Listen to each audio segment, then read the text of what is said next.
दोस्तों, Bermuda triangle का नाम सुनते ही हमारे दिमाग में एक खौफनाक समंदर, अंधेरा, गहरा समंदर और ऐसी चीज़ें सामने आती हैं। और क्यों ना हो, क्योंकि बरमूडा ट्रायंगल मशहूर ही अपने कुछ इन वाक़यात से है जिसकी वजह से इंसान का दिमाग खौफज़दा हो जाता है। दोस्तों, मैग्नेट को तो आपने देखा ही होगा। अगर हम उसके आसपास कीलें या लोहे के आलात रख दें तो वो कैसे अपनी तरफ उन्हें खींच लेता है। कुछ ऐसे ही वाक़यात होते हैं बरमूडा ट्रायंगल में। वो भी अपने हुदूद में दाखिल होने वाली हर चीज़ को अपने अंदर खींच के उन्हें ख़त्म कर देता है।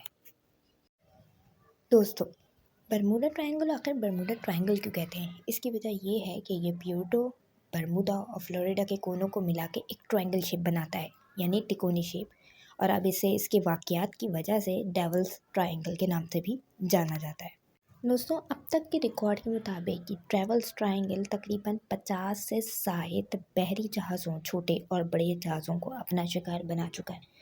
और सिर्फ ये ही नहीं, ये 20 से ज़ायद हवाई जहाज़ों को भी अब तक निगल चुका है, यानी अब तक इन 20 जहाज़ों को भी अपना निशाना बना चुका है। ये कुछ वाक़यात हैं जो शायद रिकॉर्ड हो चुके हैं। ऐसे बहुत से वाक़यात हैं बरमूडा ट्रायंगल के बारे में जिन्हें शायद हम अभी तक हम जानते नहीं।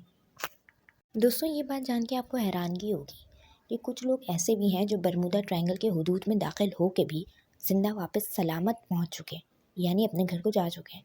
उनमें से एक खातून है जो बताती है कि वो बरमूडा ट्रायंगल के अंदर दाखिल हो चुकी थी हवाई जहाज़ से, और उसको ऐसा महसूस हुआ कि जैसे ही उसके अंदर दाखिल हुई तो उसके आगे कुछ बादल आए जिन्हें हम मीथेन गैस के बादल कहते हैं। वो कहती है, मुझे बहुत घुटन महसूस हो रही थी। मुझे ऐसा लग रहा था मेरे जहाज़ के सामने किसी ने ब्लैंकेट या कंबल डाल दिया।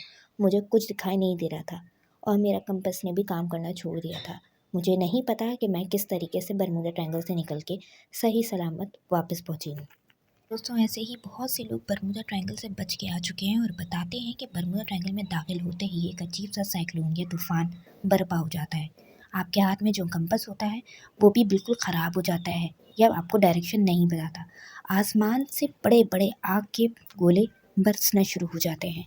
और यही नहीं, पानी अपना बहाव भी कुछ ज़्यादा ही तेज़ कर देता है।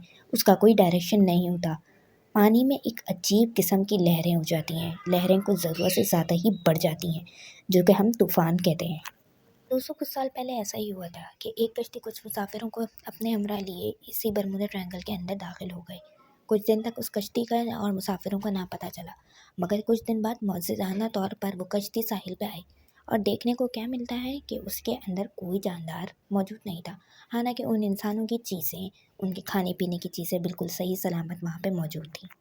मगर अब तक उसमें मौजूद जितने मुसाफिर हैं उनमें से किसी का भी पता नहीं चल सका और ये भी एक मिस्ट्री ही बन के रह गई। दोस्तों, अब मैं आपको बताती हूँ कि बरमूडा ट्रायंगल का पहला वाक़या कब रौनुमा हुआ। जी हाँ, 1945 में बरमूडा ट्रायंगल का पहला वाक़या रौनुमा हुआ, जिसमें एक ऑस्ट्रेलियन आदमी अपने कुछ क्रूज़ के हमरा कश्ती में सवार होके बरमूडा ट्रायंगल की तरफ रवाना हुआ। वो कहता है कि अभी मैं दाखिल भी ना हुआ था कि मेरे ऊपर आसमान से आग की बारिशें बरसने लगीं। मेरे कंपास ने अपना काम करना बिल्कुल छोड़ दिया था, यानी मुझे डायरेक्शन नहीं पता था। मैं समझ गया था कि मैं भटक गया हूँ और मैं किसी मुश्किल में पड़ने वाला हूँ। इसीलिए मैं स्पेन की तरफ रवाना हो गया। इसी साल 5 दिसंबर 1945 को एक और वाक़या रौनुमा हुआ, जिसमें F-19 यानी फ़्लाइट 19 के नाम से एक तैयारे ने उड़ान भरी और गलती से बरमूडा ट्रायंगल के हुदूद के अंदर दाखिल हो गया। F-19 वो बदकिस्मत तैयारा था जो बरमूडा ट्रायंगल का पहला शिकार बना। ये तैयारा जैसे ही बरमूडा ट्रायंगल के हुदूद में दाखिल हुआ, इसके साथ वही कुछ हुआ जिसकी वजह से आज तक बरमूडा ट्रायंगल मशहूर है। दोस्तों, ये बात तो आपको मालूम ही होगी कि जब भी किसी तैयारे या जहाज़ को उड़ाया जाता है तो उससे पहले उसको अच्छे से जांच लिया जाता है और उसके बाद ही उसको उड़ने की इजाज़त दी जाती है। तो यकीनी तौर पे F-19 को भी मुकम्मल जांच के बाद ही उड़ने की इजाज़त दी होगी।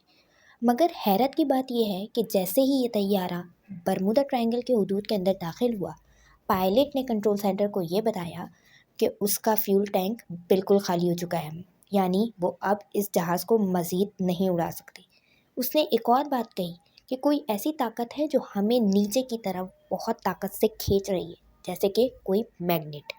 रिकॉर्ड के मुताबिक पायलट की आखिरी अल्फाज, जो यकीनी तौर पे बहुत ही घबराई हुई आवाज़ में थे, वो ये थे कि हम मुकम्मल तौर पर फंस चुके हैं, ہم مکمل طور پر بھٹک چکے ہیں اور اس بات کے بعد پائلٹ سے کنیکشن بالکل ختم ہو گیا۔ اس واقعے کے بعد برموڈا ٹرائنگل میں اور بہت سے ایسے واقعات ہوئے جس کی وجہ سے برموڈا ٹرائنگل واقعی ایک خوفناک جگہ بن گئی۔ دوستوں، سائنٹسٹ اس بات کو مانتے ہیں کہ برموڈا ٹرائنگل واقعی ایک خوفناک جگہ ہے اور وہاں جانے کے بعد لوگ بھٹک جاتے ہیں، مگر سائنٹسٹ اس بات سے انکار کرتے ہیں کہ وہاں پر کوئی ایسی خوفناک طاقت یا ایسی چیز موجود ہے جو یہ کام کر رہی ہے۔ ان کے مطابق کوئی سپر نیچرل پاور یہ کام نہیں کر رہی۔ ایک آسٹریلین سائنٹسٹ جنہوں نے 2017 میں بھی اس بات کو کہا کہ یہ سب چیزیں ہوتی ہیں، مگر میں یہ نہیں مانتا کہ یہ سب چیزیں یعنی طوفان کا آنا یا ان سب کا ہونا کسی سی مانسٹر یا بری طاقتوں کا کام ہے، کیونکہ برمودا ٹرائنگل کے بارے میں یہ مشہور ہے کہ وہاں کوئی ایسی طاقت رہتی ہے جو اپنے قریب آنے والی ہر چیز کو نگل لیتی ہے اور ختم کر دیتی ہے۔ سائنٹسٹ کا یہ ماننا ہے کہ اتنی ساری جانوں کے نقصان اور ایسے واقعات کے ہونے کی وجہ دو ہو سکتی ہیں۔ ایک تو یہ کہ انسان کی اپنی غلطی یعنی مینس فالٹ، جسے ہم ہیومن ایرر بھی کہتے ہیں، اور دوسری وجہ وہ یہ بتاتے ہیں جو کہ ہے ویدر کا فالٹ، یعنی موسم میں کچھ عجیب و غریب۔ اور بات رہی اتنی سارے واقعات کی تو سائنٹسٹ کا یہ کہنا ہے کہ ضرور وہاں کا ویدر موسم کچھ ایسا ہی ہوتا ہے جس کی وجہ سے ہر وقت برموڈا ٹرائنگل میں یا تو بجلی یا طوفان یا سائیکلونز رہتے ہیں۔ لیکن در حقیقت اس کے پیچھے کیا ہے یہ تو آج تک کوئی نہیں جان سکا۔